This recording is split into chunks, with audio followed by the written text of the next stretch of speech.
You're listening to the greatest multifamily investment advice show. My name is Adam Ross, and now I'm talking everything multifamily for an in-depth conversation, and I will be diving deep into raising capital, deals, and underwriting process.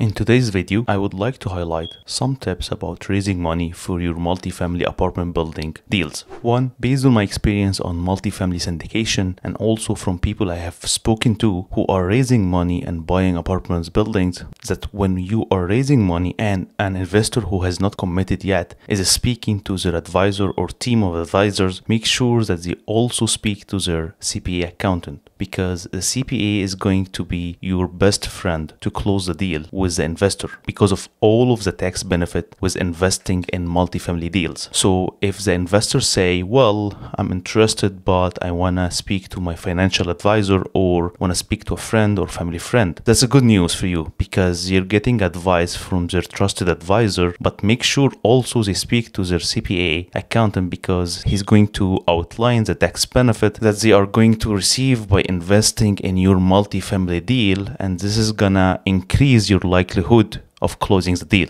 Second tip is as a backup reserve, or why you should raising an extra money for your deal. So you have to consider that one of the potential situation where one of the investor can back out from the deal or lowered their investment. And in my experience, that can happen until you have a legal commitment with the investors. And to avoid that, you always have to raise more money, about 15 to 20% of the money that you need for the deal. And you need to be simply transparent with the investor who chipped in, and you tell them that they are on the deck and they are not on the deal, but if something can change, like a life situation for the current investor, then they will be the next in line in the deal, and that's way you have yourself covered. A third tip is strategic planning. For example, I'm part of different engineering and real estate communities, and I know my business contacts through different social and business occasions, and your goal as an investor should be to get one person from each of these networks become interested in what you are doing, and then you can use this person name when you're talking to other people, and that really helps to have a warm introduction with others. So you have to, as a separate assignment, you have to have a spreadsheet for raising money to able to know exactly how to think about raising money and how to able to have something concrete on paper or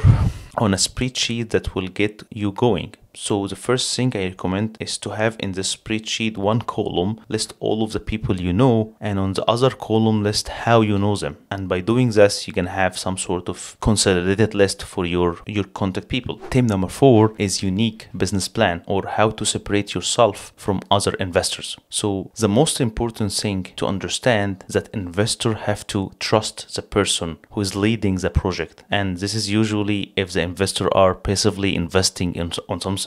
So first thing to say is how to be unique, how to be different than other syndicators. So you need to have a unique business plan where, in my opinion, the first thing is to explain clearly the image of the expected annual return to the investor, and here where is your experience will pay off. The second point is you can do is explain how is your business plan is in alignment with the investor end goal, which is basically if he wanna have multiple properties, if he wanna just receive a constant return. So you have to be clear about it. The third point is one of the most important factors is to be transparent with all of the investor, trusting the person because they will go hand in hand with you, and this is how your business should be. Number 4, you have to have a tactical approach regarding your asset management fee. So me and my team have a clear operating agreement for our investor preferred return. So if for whatever reason the preferred return is not being hit, then